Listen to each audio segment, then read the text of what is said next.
Alright, so we've done a video reviewing, well not reviewing, but talking about our thoughts on Suicide Squad, and we tried not to spoil anything, so this is just going to be talking about things that spoil kind of moments in the film, so this isn't really a review. We kind of talked about most of our thoughts in the other video, so if you haven't seen it, go and check that out, and obviously if you haven't seen the film, don't watch this video. So spoiler talk. I loved the Batman scenes. Just like the way that he dropped in every now and again, and that was really him though, right? In the suit. Yeah. Yeah. Okay. Yeah.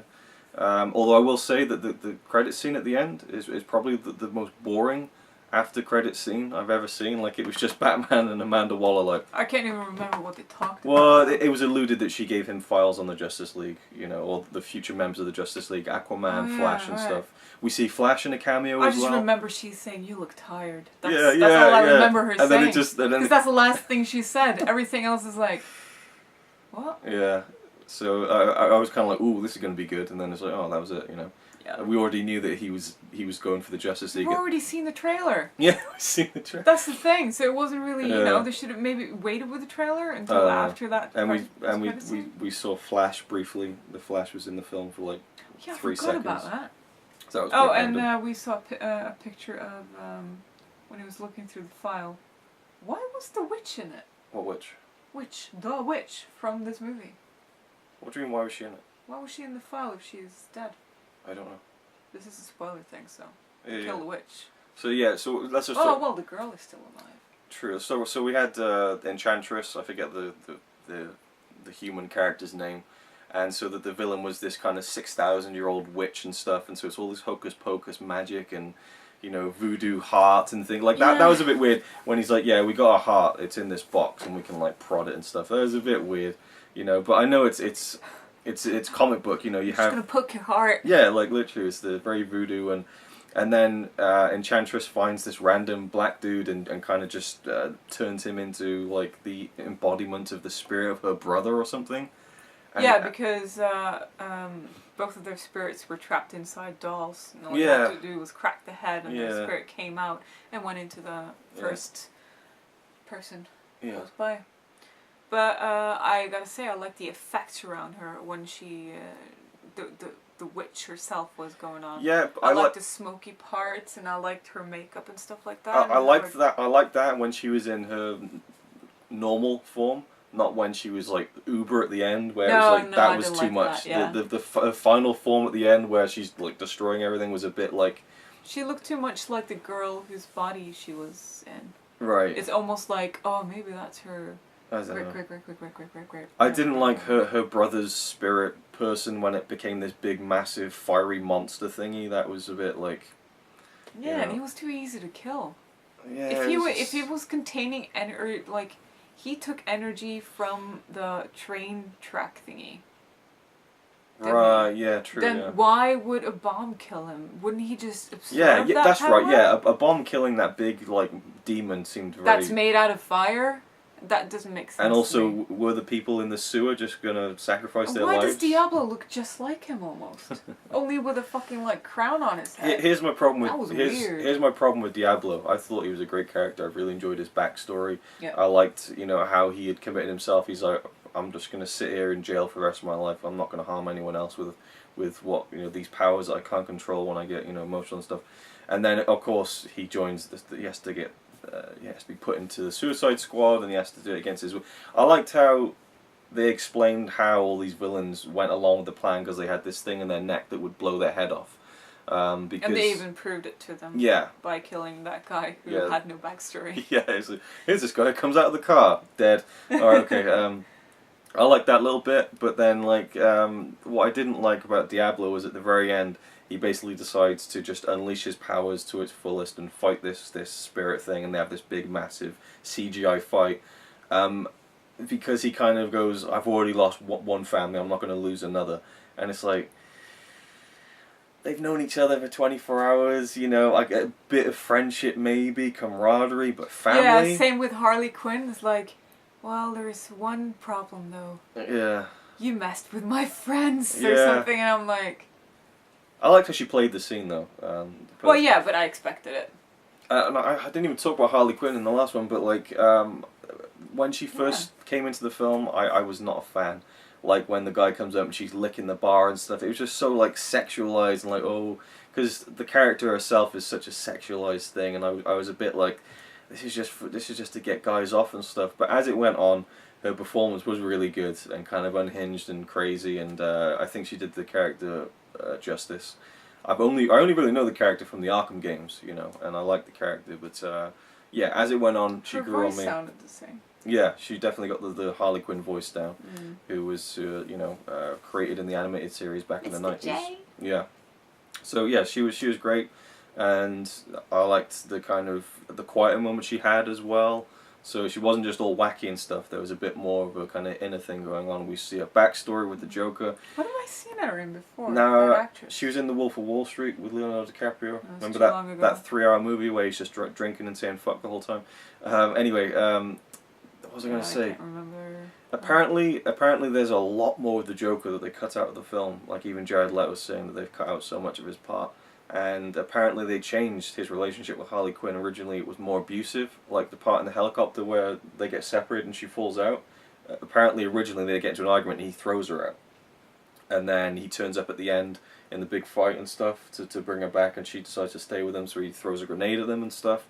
I don't know if, I mean, it's all on the trivia on IMDb, I don't know if there's truth to it, but I have heard that Jared Leto himself has even said that some of it was cut out, and that they changed it into more of a loving relationship than an abusive one. I don't know. Apparently there's a scene where he slaps her in the face and stuff. I don't know. Sounds like the Joker. Yeah, I don't know how much truth is in there, and apparently they did reshoots to add more humor to the film because of the backlash from Batman v Superman being too serious, and that the original vision was for Suicide Squad to be a bit more violent and gritty and not as with the jokes. So I don't know how much of that is true. Well, it makes sense because they see now that the jokey movies get more attention, like Deadpool and stuff. Yeah. I did think that it was a little weird how in love the Joker was, because he doesn't seem like he should be able to love that much. I understand Harley being that. Yeah. And stuff, and I like how he drove her crazy. Yeah. I really do like that, but like, I didn't like that he loved her so much. No, what I got out of it was that he was manipulating. I mean, Joker is always a manipulator, and yeah, but it seemed like he really did love her. Okay. In a way, because he did jump in after her in that scene. I did kind of almost facepalm when she was in the helicopter and she gets a little text from him and there's like a little Joker face in the corner. I was like, oh, for fuck's sake. Like, I don't know, that just tickled me. Another thing that I didn't think about when it happened, but afterwards I was like, oh my god. At the very end of the film, the last scene, when she's back in prison and all these SWAT team members break in, and then suddenly he comes in and he's got the SWAT uniform that says Joker, and why would he have that on his thing if he's disguised? Why would it say Joker across his he wasn't disguised, he was just protected. Well, I suppose we're just, I don't know. He came in shooting, and that's not really disguised. That's another thing about the Joker. I almost feel like the character in Suicide Squad is like this deranged gangster who's a big like Batman fan, who wants to be like the Joker. I mean, like, the fact he has Joker tattooed across his stomach, the fact he has damaged across his forehead, it's just all a bit too self-aware for me that it doesn't ring true to the character of the Joker that much. And as for the performance, I just felt like Jared Leto was trying too hard to be too out there. And when we've heard stories that he was sending his own used condoms to the members of the cast because he felt like he was getting into the role of what the Joker would do, oh yeah, the Joker liked sending people his toys. I just feel like, shut up. Like, come on. You'd already made your mind up that you didn't want to. No, I was very interested, and from the trailers, I was quite. And again, I didn't hate him. I just didn't like the performance. I felt like I was watching someone trying to be the Joker, you know. But the thing is, the bar is so fucking high, you know. Jack Nicholson, amazing, just perfect. Heath Ledger, amazing, perfect in a different way. How do you go different? And I can see where they tried to go different. He was more of a gangster type, but it was more of an he was more of the game Joker. No, that's different as well. That's definitely different as well. It felt like somewhere, you know. And do you know what? I say this, I'm looking forward to what else they're going to do with him. Obviously, they've got to put him in another film. I'm sure he's signed on for something else, and maybe he'll be in the next Batman film. You know, I'm definitely open to seeing more of it, but like, there was a scene where he was sat down and he's got all these weapons around him and he's looking really annoyed and pissed off because Harley Quinn is out there. And he says, oh yeah, there's problems or whatever, and he looks kind of annoyed about it. And he's like, go and get her for me. And then he lies down and just starts laughing. and it just felt like, okay, this is a Joker scene. We need him to do the laugh. Yeah, I didn't get why there was like just knives all around him. It looked like iPads out there as well. Yeah. It's just weird, and like computer screens just like circling around him. Yeah. I didn't understand what that meant. They probably had some thought around it. Yeah. Like why he would surround himself like that. Like, and it's that same old thing of apparently he was Joker for the whole film. He never broke character when he wasn't filming, and I don't know how I feel about stuff like that. But the thing is, when you have a character like the Joker, who sometimes good actors and actresses don't break their role when they do a movie, even like drama movies. I'm not limiting it. Yeah, I understand people Keith do Ledger did a lot to get into his Joker part as well. Didn't he lock himself in for 3 months or something? That's an exaggeration. I think that he isolated himself for about a month, I think, is what actually happened. But I mean, there's a great story about The Dark Knight where Christopher Nolan was filming this scene at night, and he said this guy whipped past him on a skateboard, and it was Heath Ledger. You know, he was just hanging out on the set just to see what they were up to and stuff. So it wasn't like he was going full on Joker the whole time, you know. No, but he did a good job. Oh, he did an amazing job. You know, it was great. But it looked effortless. Yes, and you know, and Jared Leto was doing this almost kind of creepy homoerotic stuff, you know, and I don't know, it just didn't. Oh yeah, he did, didn't he? Yeah, and just I mean, getting on that guy and stuff. He was like purring in a way, like yeah. Like that. So I gave him all the credit in the world for pouring himself full into it and stuff. It just didn't click with me that much, in this film at least. It was fun to see the Joker, but it's such an iconic character, it's hard to meet expectations sometimes. What about Will Smith? And especially when you have all these different iterations with comic books, there's just so many ways they can interpret it and make it different, and so everyone has their own idea, and to me, he just didn't kind of fit what a Joker would be. Will Smith I thought was great. You know, I don't have too much of an affiliation with Deadshot. You know, I'm slightly familiar with the character, but you know, I just thought his acting was good. I'd love to see a whole movie just with him now after that. Yeah, and he did. He was likable too. Yeah, as likable as a hitman could be, and that's one thing I think the film did well, is that you have all these bad guys, and obviously like it's that old thing that the bad guy's cool, you know. Darth Vader's cool, you know, he kills people, but he's cool. Alright, we were talking for so long, the memory card got full. So what were we saying, Deadshot? I think, villains, right, villains in the film. I like how we rooted for them, you know, even though they were kind of bad people.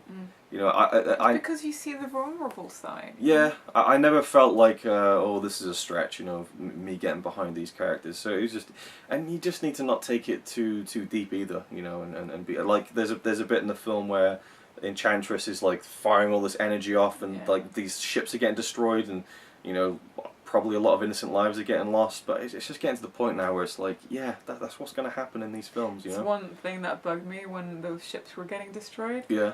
The government people or whatever just happened to have the camera on, watching it happen at the exact time of all the things that were going on. You know, they saw exactly like. You'd assume that they have all like cameras on them all. Yeah, but it was on a big screen. I like seeing David Harbour in the film, who plays Hopper in Stranger Things. He had a very minor role, but it was cool to see him because we just watched Stranger Things, and I love that show, and so cool to see him in it. I forgot what I was going to say. The bit with Joker and Harley Quinn where he gets her to dive into presumably the vat of acid that made him the way he is, that scene was a bit... I mean, for me... It was an acid, though. Well, whatever it was. I mean, it was an Ace Chemicals vat, you know.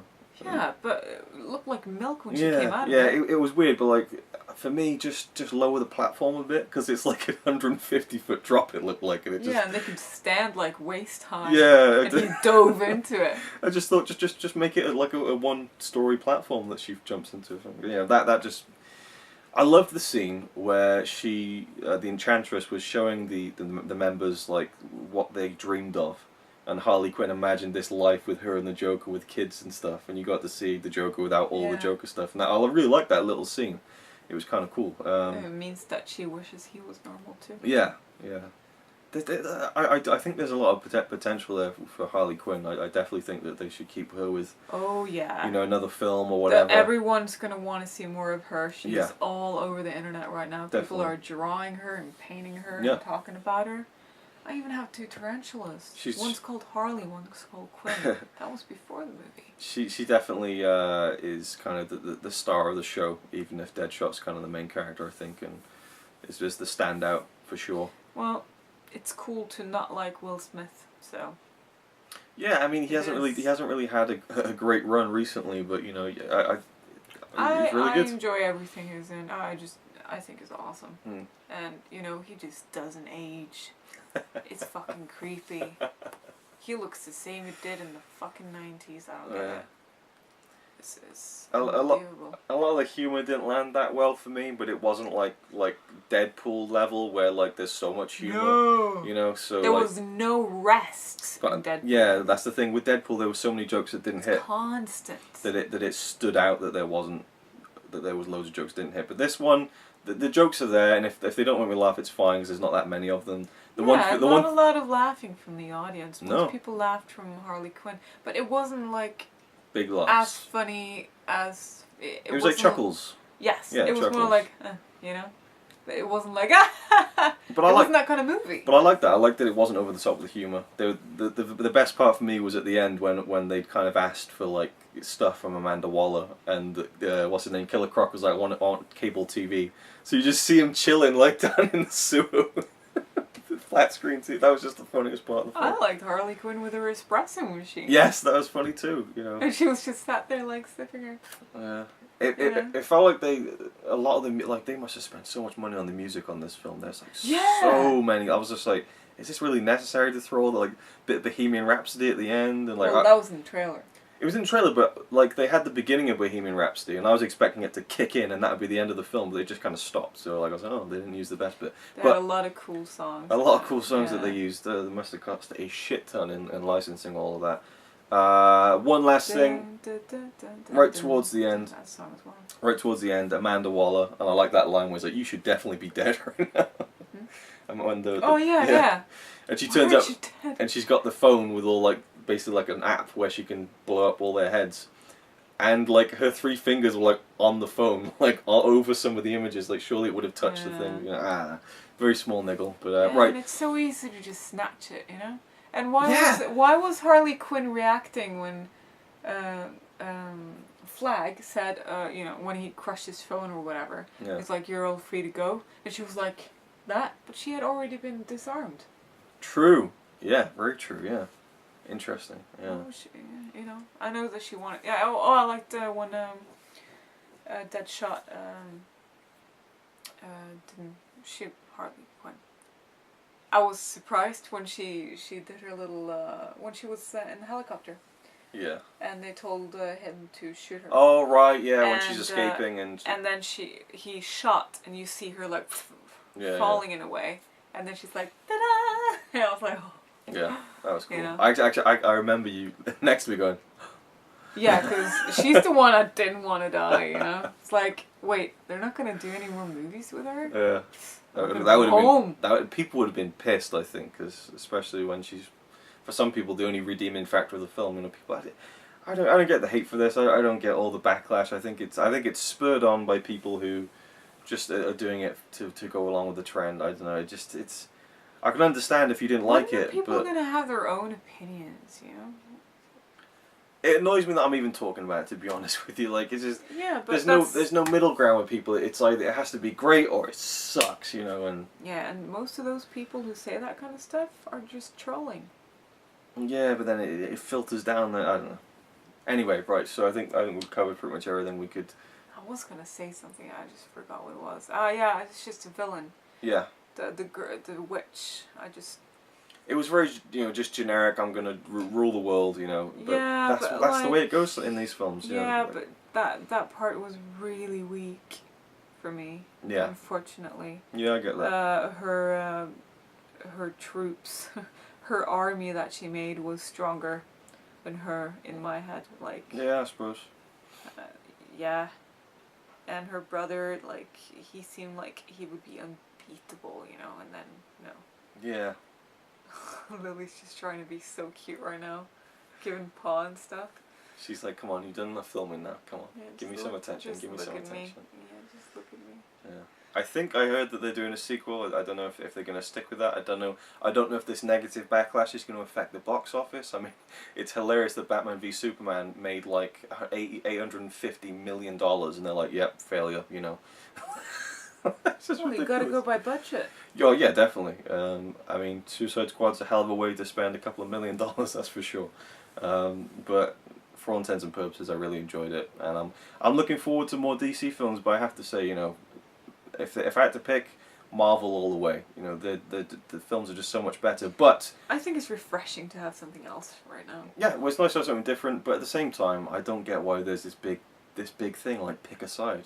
Just watch both, you know, or just watch what you like, you know. It's always going to be like DC that. versus Marvel. Apple or Android, you know. Oh, DC they're trying to take on the MCU, and it's like Star Trek or Star Wars. It's always going to be everyone's making money, you know, hand over fist in most cases. It's always going to be like that. But I hope it does well, because I think it's better than Batman v Superman at least, and it's not as bad as people. I think maybe expectations were too high. People were expecting this like masterpiece. I don't know. For me, it kind of ticked all the boxes that I was expecting it to tick. And I don't think I even mentioned that going into this I wasn't particularly hyped for it. You know, hey, it looks cool, you know, I'm interested. Maybe they made too many trailers, because there's been so many of them, but yeah, but you know. They always make loads of trailers for movies.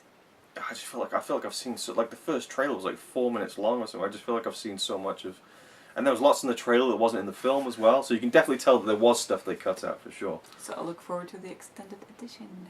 Yeah, like that's one thing. The Batman v Superman extended cut just came out. I'm in no rush to see it, honestly. But if it was... No, I think there was enough in the movie yeah, already. Yeah, and Suicide Squad, you know, if there's an extended cut, I'd be more inclined to give that a watch and be interested to see that, you know. And especially if they have a lot of deleted stuff with the Joker. Again, you know, I didn't hate him, just, you know, it was what it was. Anyway. That's it. That's our big two-part discussion on Suicide Squad. Definitely a thumbs up. Really, really enjoyable. That's about it. Any more you want to add? I hope you go watch it so they can make another one. Yeah, definitely. Just think about that. Like, you going to watch it might help actually having them make another one. And if you don't like it, well, tough. I think everyone's going to watch it regardless. I think there's yeah, it's been hyped up for so long, and yeah. just because some reviewers don't give it good reviews. Yeah. People are going to want to watch it anyway. I think the key to it making a lot of money for them to make another one would be if the people who go again and again, you know. True. That's the key thing, I think. Well, isn't it for every movie? I suppose. Yeah. Alright. Well, we're not going to go again because that was a really expensive movie. Yeah. But there you go. Yeah. Thank you for watching. Let us know what you thought without getting too crazy in the comments, you know. Just because you hated it doesn't mean that, you know. Or just because you loved it and thought it was the best thing ever, you know. It's all opinions, you know. We don't need to. Oh, we liked it. We don't need to start an argument. You know, I'm just saying, you know, some people they get really full on. Yeah, but I mean, you can't love every part of everything. No, you know? Definitely not. Nothing's perfect. I loved probably 90% of it. It was tiny things that I didn't like. Yeah. Yeah, I'd say. Not even 10% really. It was really enjoyable. I'm probably more at like an 80%, I think, you know, which is still pretty good. So. Oh, yeah. Yeah. Right, so there you go. Okay. Thanks for watching, and we'll see you with the next video we make, at whatever point that is. So you might say he's a really nice guy, really, but if fucking don't cut shit with me. He says he's really cool, but I think he's a tool. And we'll see you with the next video we make, at whatever point that is. Probably tomorrow because it's my day off.